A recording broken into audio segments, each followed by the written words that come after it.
係個網友嗱，就係呢單新聞呢，因為呢就係呢個俄烏戰爭打得太耐，其實呢大家唔知道呢，就係嗰個決戰就嚟啦，最後嘅一場決戰就係2025年夏季大決戰。即係咧喺呢個 Donald Trump 上台之前咧，我曾經講過話半年內咧就會停火，咁咧就係7月啊，咁就冇停到火，咁咧就我覺得咧就係再要打埋呢場決戰，嗰呢場戰爭咧就打完。實在打咗咁耐咧，就係雙方都係精疲力盡㗎嚇，呢個係冇辦法唔停火，但係咧。呢個普京咧一定要倒埋呢個夏季大決戰，佢係傾全力預備再打一場大戰，呢個就係好啦。根據烏克蘭總參謀部6月30號嘅最新戰報，當日俄軍損失咗1000人，137次戰鬥衝突，發射3474架神風無人機。即係咧呢個俄軍啊，大約係由舊年年尾到咧，就一路展開攻勢。咁但係咧，你要知道喺烏克蘭打仗咧，有兩段時期咧係唔能夠打嘅。一個咧就係呢個雪融嘅時候，喺春天。春天咧，冬天大風雪唔可以打。呢一個一到雪融咧，就泥濘滿道，係好難有大攻勢。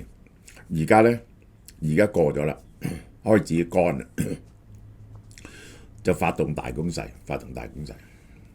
係佢之前咧不停施加壓力，就希望削弱烏軍嘅實力，又準備呢次夏季戰爭就分勝負。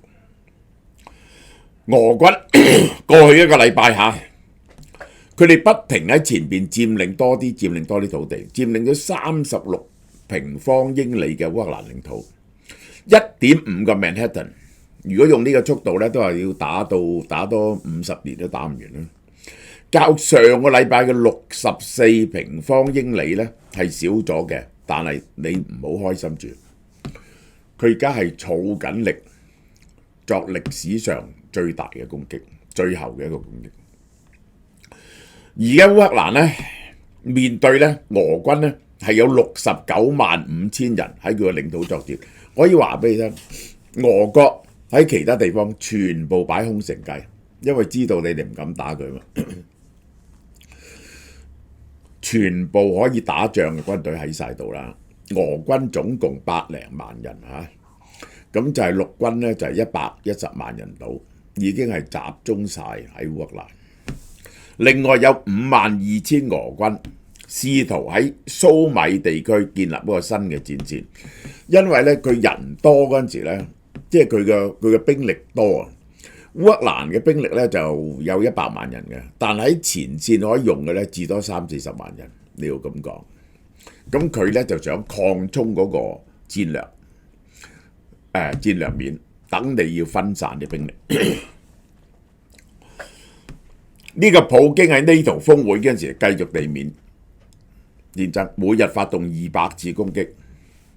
嗱，呢個就係個跡象。仲有俄軍使用60枚導彈投擲117枚制導航空炸彈，進行6000次嘅火炮攻擊，59次嘅多管火箭炮攻擊。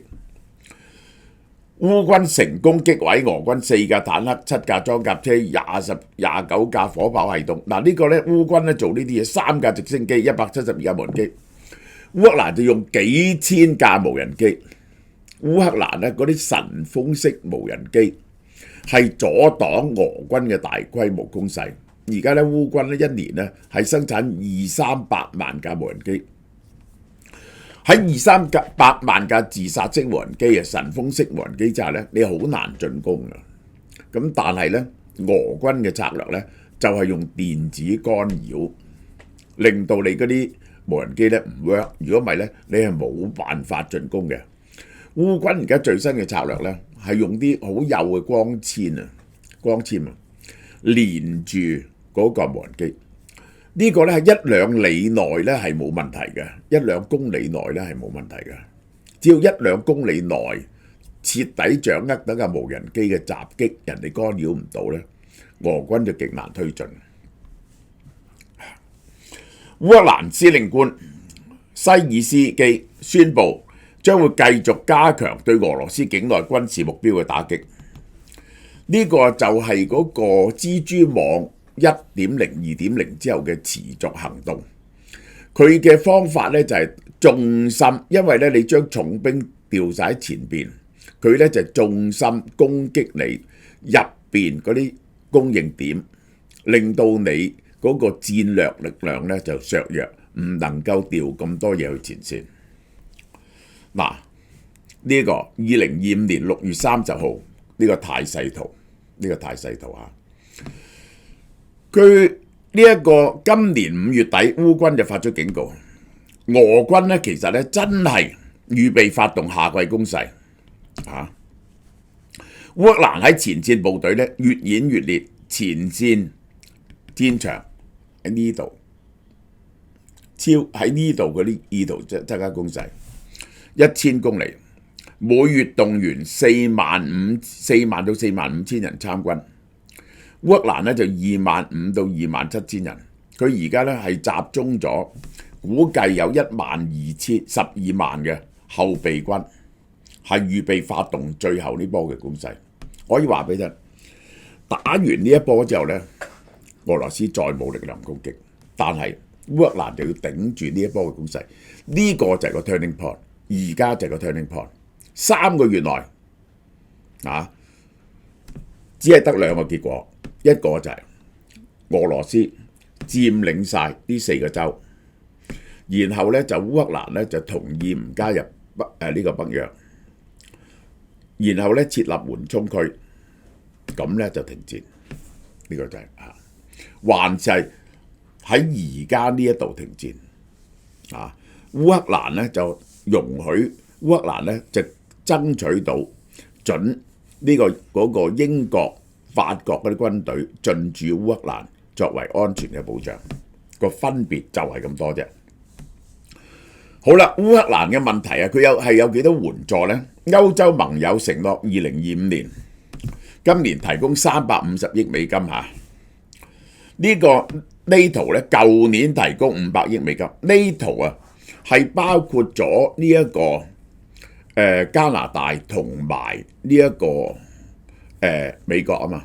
美國舊年提供咗200-300億美金，英國再投資4億7600萬美金，喺2025年喺烏克蘭做10萬架無人機。嗱，佢哋而家咁即係打咗落嚟咧，烏克蘭咧陸續你都知啦，佢嘅工業受到好大嘅 disruption 啦，但係唔係嗰啲軍工咧就陸續喺烏克蘭做。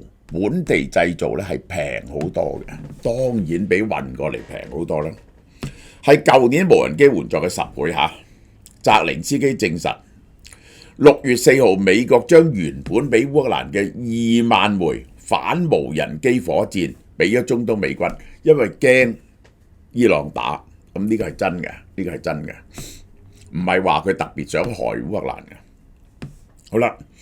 Donald Trump 同澤連斯基6月25號喺荷蘭海牙峰會見面45分鐘，傾得好開心。呢個自從教宗嗰次 Vatican 會面之後咧，兩個再次會面。讚澤連斯基好好喎，個人好好喎嚇。強調普京真係要結束戰爭，承諾會再次同普京通話。而家係停戰，佢想即係美國嘅立場咧。當然係想停戰解決呢個問題啦，呢個就係Donald Trump話呢場衝突係比其他戰爭更加困難。佢嘅意思就係即係比起呢一個以色列同伊朗嘅停火更加難搞亦都比以色列同呢個加沙嘅衝突咧更加難搞。佢話好快就通話啦，呢個就係佢話。呢個咧係一個烏克蘭記者啊喺記者招待會嗰時咧就問 Donald Trump 就喊咁滯，佢嘅老公啊係喺前線做緊軍人，佢話咧好需要呢啲防空嘅飛彈。嗱呢啲地方咧，如果你一面對 Donald Trump 咧，佢係相當有人情味嘅喎，佢話好難獲得。我哋睇睇可以提供一啲嗱，佢當面咧，佢係一個好人好多嘅人嚟嘅。有時咧，我都覺得咧，Donald Trump 咧係好坦率嘅，即係你問佢咩問題咧，佢都唔會用外交辭令，佢真係會答你嘅嚇。呢個係佢嘅好處。即係嗰啲人話點解你有時而家又話即係打伊朗嗰打得好咧？喂，我哋呢啲就叫是其是非其非，唔係學你哋咁用立場嚟到判斷嘅。一件事啱就啱，唔啱就唔啱。我有一把尺去度嘅。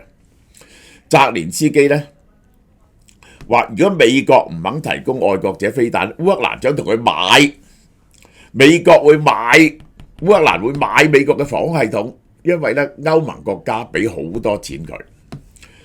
俄軍近期不停加大對烏克蘭嘅空襲規模，一日400幾架無人機嚇，一日400幾架無人機，係破有史以來嘅規模嘅，呢個係。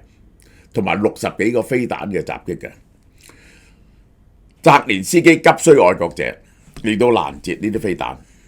好啦，普京20號喺聖彼得堡嘅國際經濟論壇上強調，如果要和平，莫斯科希望烏克蘭接受佢有一部分領土係俄羅斯嘅一部分，呢個係現實。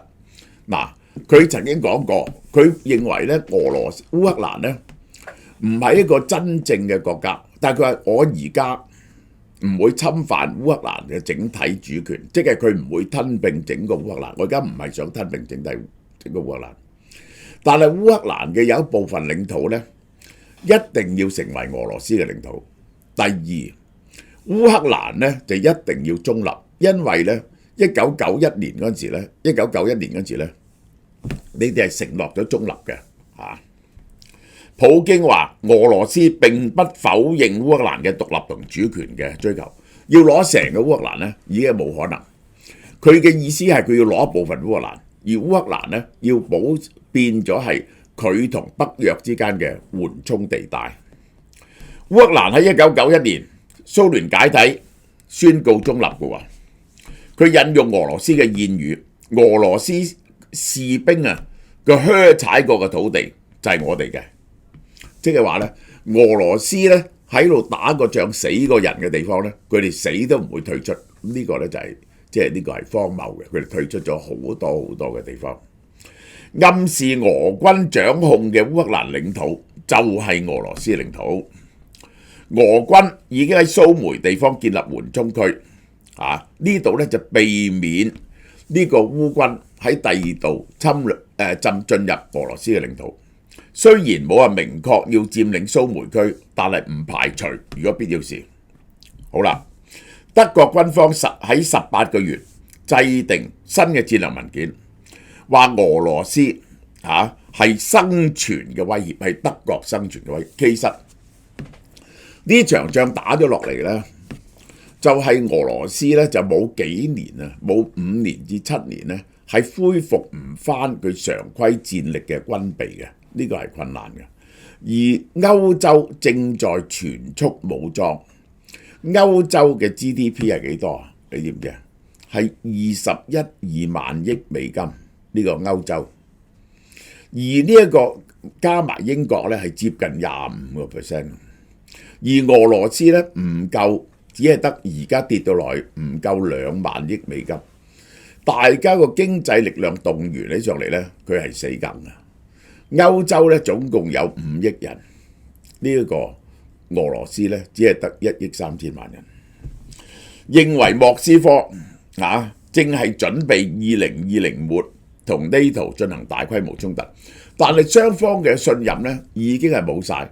呢個歐洲咧覺得美國咧就唔再保護佢哋咧，佢哋要自己武裝。呢個歐洲武裝起上嚟咧就會碾壓呢個俄羅斯。但係俄羅斯當然啦有好多嘅核武啦。德國總理默茨承認，我哋太長時期忽視波羅的海鄰國對俄羅斯嘅警告，我哋已經認識到呢個錯誤。波羅的海國家一路都話俾你聽，佢哋好驚呢個波羅的海三國啊！而家佢哋覺得唔會嘅，俄羅斯唔會打嘅。我哋同俄羅斯買油又買天然氣，俄羅斯打咁咪佢經濟受到好大損失啦。佢發現呢個係錯誤嚟嘅。美國駐 NATO 大使表示，Donald Trump 政府並未就新對烏克蘭援助作出決定，而家咧係想結束戰爭，冇新嘅援助，冇新嘅援助。Donald Trump 同普京咧已經冇傾幾個禮拜啦，促使 Donald Trump 呢一個威脅要脫離接觸。美國捲入咗以色列同伊朗嘅衝突 ，Donald Trump 對普京嘅態度轉變，佢話咧普京咧。普京用400架飛機、60幾個導彈去打呢、這、一個烏克蘭啊！呢、這、一個係佢咧本來就話普京咧好衰，就要制裁普京，佢又唔敢講喎。你話我係咪要懷疑？應該懷疑 Donald Trump 係唔係 Russian asset 咧？呢、這個真係稱佢為係被誤導，佢俾人誤導咗啫嚇。俄羅斯佔領嘅地方包括克里米亞、盧甘斯克嘅99%，頓涅茨克、扎波羅熱能、克松州嘅70%。佢係要晒克里米亞啦，當然同埋呢4個州嘅全部領土，然後喺呢一個領土上面同埋烏克蘭成立一個緩衝線，而烏克蘭係要保持中立，唔可以加入北約，亦都唔準呢一個英法嗰啲志願嗰啲兵注入烏克蘭。呢個就係佢要求嘅嘢。而家呢個俄軍仲佔領咗哈爾科夫啊、蘇梅州啊、第聶伯羅啊、彼得羅斯夫州小部分區域，總佔領地方係113000平方公里，11萬平方公里嚇，係呢個100個香港，100個香港。普京再去同呢個習近平第2次見面啊，今年8月31號到9月1號然後去9月3號去北京參加 parade。而家佢能夠打落去，完全係靠北京嘅支持，我可以話俾你聽，呢個就係好啦。根據呢一個，而烏克蘭啊係退出渥太華公約。渥太華公約係乜嘢呢？唔準佈置呢一個步兵嘅地雷，因為步兵嘅地雷佈咗之後呢，你都唔記得咗擺邊度，擺到多度，成日咧打完仗10幾20年都清除唔到啊！柬埔寨啊嗰啲地方係好慘啊！成日咧就炸傷嗰啲細路仔啊！呢個係炸到斷晒頭手斷晒腳。160個國家咧就簽住咗呢個反呢個步兵地雷呢個條約，就渥太華條約。但係幾個大國係冇簽嘅，呢一個美國、中國、俄國都冇簽嘅，烏克蘭就有簽。而烏克蘭咧而家要退出，因為咧佢要大量佈置步兵地雷，以防止俄軍進攻。好啦，俄羅斯喺運用殺傷人員地雷方面極其冷血。呢啲係俄羅斯殺人兇嘅標記，於是仍然需要通過國會批准，通知聯合國。通常呢6個月後生效，但係都唔會理㗎啦，立即佈置嚇。大家我哋睇下俄羅斯其實嘅要求係點？雙方嘅bargaining喺呢度，佢要晒呢度。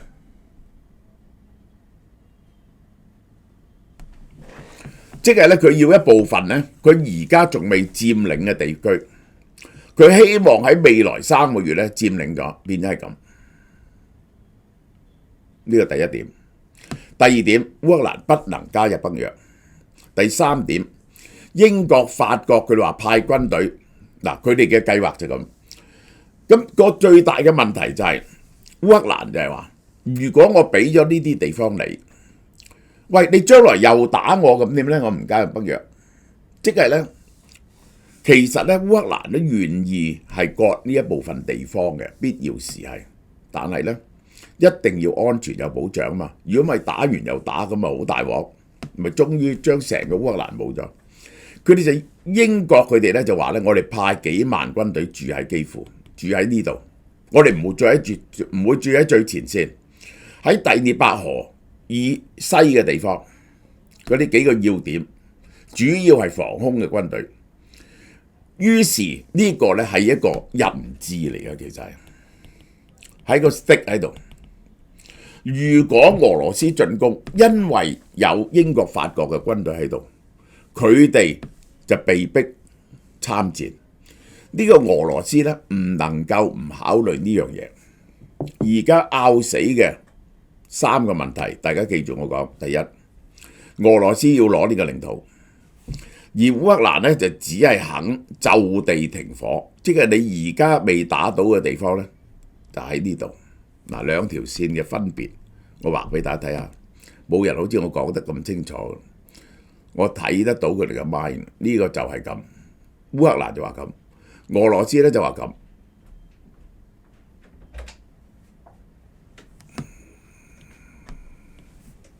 多咗呢啲地方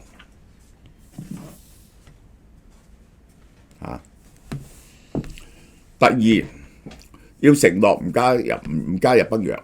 呢個咧，烏克蘭都肯嘅。咁但係咧就係烏克蘭要求西方國家駐軍喺呢度保障佢嘅安全，同埋繼續軍事支援佢。嗱，呢個就係個分別。好啦，嗱，呢個獨家 NMN 呢個 MMN 咧好有益嘅，口講無謂，想食過嗰啲人咧就介紹俾朋友。你真心認為好嘅咧就介紹俾朋友。第一，如果你喺6月30號前買過呢2隻 MMN 嘅話咧，你咧就可以推薦你嘅親友。你嘅親友咧去到門市部買嗰陣時咧，佢就話俾佢聽係邊個介紹我嚟嘅，咁就會 check佢嘅會員 number， 佢嘅電話啱唔啱，同埋佢有冇買過。只要佢有買過，真心介紹你嚟咧，每盒呢一個 MMN 咧就減200蚊。呢一種咧700幾蚊嘅咧減100蚊，即係2700幾蚊變咗2500幾蚊。同時嗰個介紹人嚟嗰個咧就會俾200蚊現金券佢。如果呢種咧就俾100蚊現金券。嗰個推薦人咧可以推薦無限量嘅人嚟買嘅，你可以推薦10個、100個，100個咧唔係有2萬蚊咯，呢個就係咁咯。現金券呢啲電子現金券大家只要任買啦，而且有其他嘅 discount。嗰個被推薦人咧，而家今個月買就係2766企穩呢個價錢嘅，佢送嘅嘢比上個月少一啲嘅，因為上個月話過係呢個係特別推薦 for 呢個父親節嘅嘛。咁但係2766咧，佢仲係有4個月400mg 一粒食4個月，同埋 TMG 白藜蘆醇，仲係性價比最高嘅，就送一個腦燒樂，一個血糖樂俾你。送少咗1-2樣嘢，比上個月就咁呢一個咧就762蚊食1個月嘅，呢個食4個月嘅，就送雙重免疫益生菌，就等你咧就幫助消化，同埋呢隻推薦呢隻美顏瘦身咖啡呢個係送呢2個俾你，然後咧你就減100蚊，即係600幾蚊就買到呢3樣嘢。而推薦你嚟嗰個人咧，又有收到100蚊電子現金券，好嘛？多謝大家。韓國哈廉人參雞湯，點解夏天要食參呢？嗱，春夏養陽，秋冬養陰，所以夏天食高麗參有助提升陽氣，促進流汗，以熱治熱，帶嚟健康嘅調理結果。韓國哈廉人參雞湯嚴選原隻嘅新鮮土雞，配合7大健康韓國食材：糯米、人參、蒜、紅棗、洋葱、薑、海鹽，100% 原汁原味。每包800g，含有72g 嘅優質蛋白質，脂肪即係2.5g 啫。一個人份量咧絕對夠食，食唔晒嘅。其實咁大包湯買1送1。69蚊2包，優惠期7月1號到31號，門市及網上都有優惠嘅。